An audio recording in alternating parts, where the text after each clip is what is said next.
Assalamualaikum warahmatullahi wabarakatuh. Selamat pagi, salam sejahtera untuk kita semua para subscriber SPTV dimanapun Anda berada.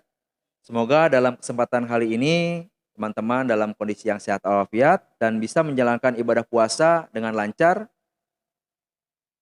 Amin ya rabbal alamin. Pada kesempatan kali ini saya akan coba memaparkan mengenai pelanggaran lalu lintas di jalan tol dan besaran dendanya. Nah, setidaknya terdapat 4 jenis pelanggaran lalu lintas di jalan tol yang biasanya terkena tilang elektronik. Selain 4 ini sebenarnya masih banyak, cuman ini yang biasa terkena tilang elektronik itu ada 4. Setiap pelanggaran akan dibebankan denda berbeda-beda sesuai berat ringannya pelanggaran yang dilakukan. Besaran denda pelanggaran lalu lintas di bawah ini adalah jumlah denda maksimal yang diatur dalam Undang-Undang Nomor 22 Tahun 2009 tentang lalu lintas dan angkutan jalan atau LLAJ. Namun tidak semua pelanggar akan memperoleh denda maksimal. Ketika pelanggar mematuhi proses peradilan dan tertib mematuhi sanksi-sanksinya, maka pembayaran denda kemungkinan akan diringankan tidak sesuai dengan undang-undang tersebut. Berikut ada 4 jenis pelanggaran lalu lintas yang sering atau terpantau tilang elektronik di jalan tol dan besaran dendanya. Yang pertama adalah menggunakan ponsel dalam berkendara. Jadi pada saat berkendara, teman-teman menggunakan ponsel dan terpotret oleh kamera yang ada di jalan tol. Nah, itu untuk pengendara mobil yang menggunakan ponsel saat berkendara di jalan tol melanggar pasal 283, pelanggar diancam kurungan maksimal 3 bulan atau denda sebesar 750.000. Itu untuk sanksi maksimalnya ya, teman-teman ya. Yang kedua ini yang biasa terpotret oleh kamera CCTV jalan tol itu biasanya tidak menggunakan sabuk pengaman atau seat belt ya. Tidak menggunakan sabuk pengaman.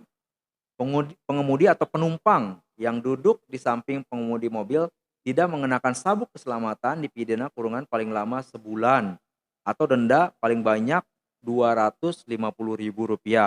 Ini ada dalam pasal 289. Jadi untuk yang memakai seat belt itu bukan hanya pengemudi, tetapi orang yang di samping kemudi juga harus menggunakan seat belt ya, teman-teman. Yang ketiga itu biasanya yang terpotret kamera CCTV itu adalah pengendara yang melanggar marka jalan. Ya, garis-garis jalan, misalkan lewat bahu jalan. Itu biasanya kalau misalkan tertangkap oleh PJR, ya mungkin langsung ditilang oleh PJR. Tapi kalau misalkan terpotret oleh kamera, itu sama saja nanti akan kena tilang elektronik yang nantinya akan dikirimkan melalui handphone terlebih dahulu. Jika tidak sampai, itu bisa dikirimkan melalui pos. Ini untuk pelanggaran marka jalan ini bagi pengendaranya yang melanggar marka jalan tol akan didenda paling banyak Rp500.000 atau dipidana kurungan paling lama 2 bulan. Ini melanggar pasal 287 ayat 1. Nah, untuk yang terakhir yang biasa para pengendara jalan tol langgar ini, itu melanggar batas kecepatan. Bagi pengendara yang melanggar aturan batas kecepatan, paling tinggi atau paling rendah akan didenda paling banyak sebesar Rp500.000 atau pidana kurungan paling lama 2 bulan. Ini ada dalam pasal 287 ayat 5. Batas kecepatan kendaraan di tol yang paling rendah adalah 60 km per jam dalam kondisi arus bebas serta paling tinggi 100 km per jam ya. Itu biasanya ada di marka jalan mengenai batas rendah dan batas tinggi kecepatan suatu kendaraan. Namun di sini juga sudah dijelaskan dalam kondisi jalan raya arus bebas.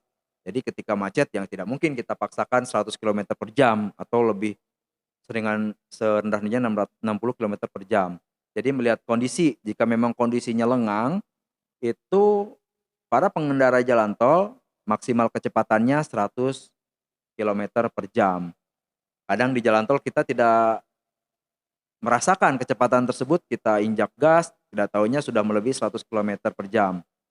Nah itu ternyata jika sampai terkena kamera CCTV atau kamera pemantau di jalan tol itu terkena pasal 287 ayat 5 teman-teman, di mana kurungan itu 2 bulan atau denda maksimal Rp500.000.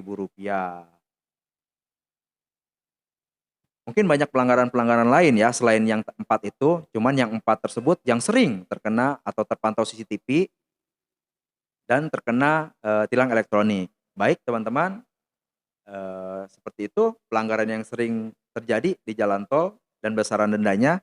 Semoga dapat bermanfaat dan juga bisa memberikan edukasi untuk teman-teman agar setelah ini mengendara dengan baik dan bijak di jalan tol. Terima kasih atas perhatiannya. Assalamualaikum warahmatullahi wabarakatuh. ASP lapor, kami hukum, jauhi hukuman.